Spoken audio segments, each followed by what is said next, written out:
दक्षिण एशिया से क्या अभिप्राय है? दक्षिण एशिया से क्या अभिप्राय है?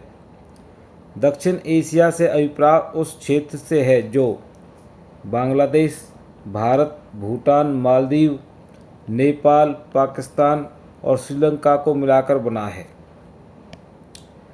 उत्तर में विशाल हिमालय, उत्तर में विशाल हिमालय, दक्षिण में हिंद महासागर, पश्चिम में अरब सागर और पूर्व में बंगाल की खाड़ी से यह क्षेत्र एक विशिष्ट प्राकृतिक क्षेत्र के रूप में दिखाई देता है।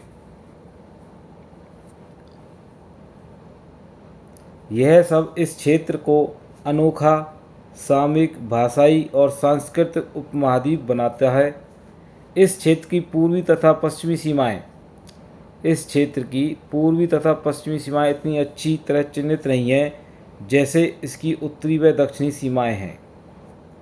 इसलिए कुछ विश्लेषक इसमें अफगानिस्तान तथा म्यांमार को भी शामिल करना चाहते हैं, यद्यपि चीन इस क्षेत्र में शामिल नहीं है।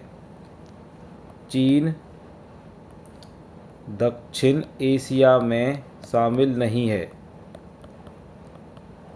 चीन दक्षिण एशिया में शामिल नहीं है।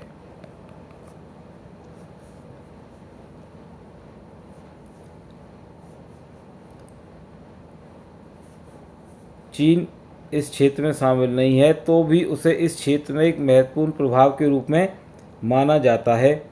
यहाँ पर हम केवल 7 एशियाई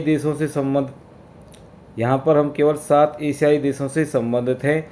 इस प्रकार हम कह सकते हैं कि दक्षिण एशिया परिभाषित अर्थ में विविधताओं से भरा यह क्षेत्र भू राजनीतिक स्तर पर एक है।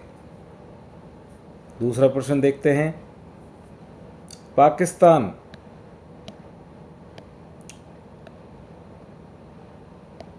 पाकिस्तान के लोकतंत्रीकरण में कौन कौन सी कठिनाइयां हैं? पाकिस्तान के लोकतंत्रीकरण में कौन कौन सी कठिनाइयां हैं? पाकिस्तान के लोकतंत्रीकरण में अनेक कठिनाइयां हैं। यहाँ समाज पर सेना, धर्मगुरु, जमींदारों आदि का दबदबा है, जो लोकतांत्रिक शासन को उखाड़ फेंकने और सैनिक तानाशाही के केंद्र रहे हैं। भारत के साथ पाकिस्तान की शत्रुता ने सेना को और अधिक शक्तिशाली बनाया है। सेना समर्थित यह समूह हमेशा इस बात का प्रचार करता है कि लोकतंत्र तथा राजनीतिक दलों में खोट है और लोकतंत्र व राजनीतिक दलों की स्वार्थी मानसिकता पाकिस्तान की सुरक्षा के लिए खतरनाक है। ये बातें पाकिस्तान में सैनिक शासन को लंबे समय तक बनाए रखने में मदद करती हैं। इसलिए पाकिस्तान में लोकतंत्र सफल नहीं रहा है। यद्यपि लोकतंत्र समर्थक भावनाएं भी यहाँ बहुत मजबूत हैं। पाकिस्तान में अपेक्षाकृत स्वतंत्रता दुस्साहसी प्रेस मौजूद है और वहाँ एक सक्रिय मानवाधिकार आंदोलन भी है। तीसरा प्रश्न देखते हैं। श्रीलंका के जातीय संघर्ष पर एक लेख लिखिए। श्रीलंका के जातीय संघर्ष में भारतीय मूल के तमिलों की भूमिका प्रमुख है। आज़ादी से पहले अंग्रेज कुछ तमिलों को मजदूरों के रूप में श्रीलंका से ले गए थे, वहीं पर बस गए। आज़ादी से पूर्व अंग्रेज कुछ तमिलों को मजदूरों के रूप में श्रीलंका ले गए, वो वहीं बस गए। परंतु आज़ादी के बाद भी तमिलों का श्रीलंका में बसना जारी रहा। श्रीलंका में सिंगली समुदाय के लोगों का दबदबा था।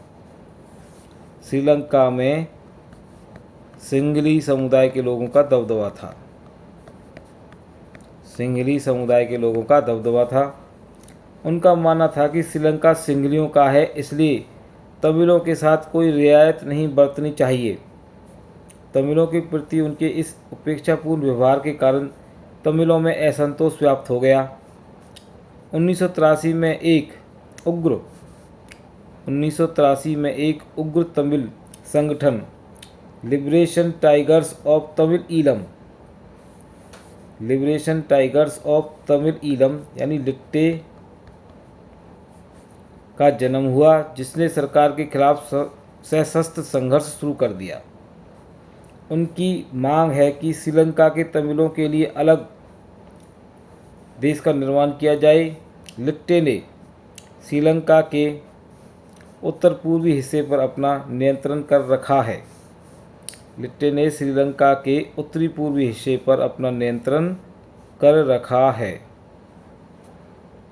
तो सभी स्टूडेंट्स इन तीनों प्रश्नों को एक बार कॉपी में लिखेंगे और अच्छे से याद करेंगे।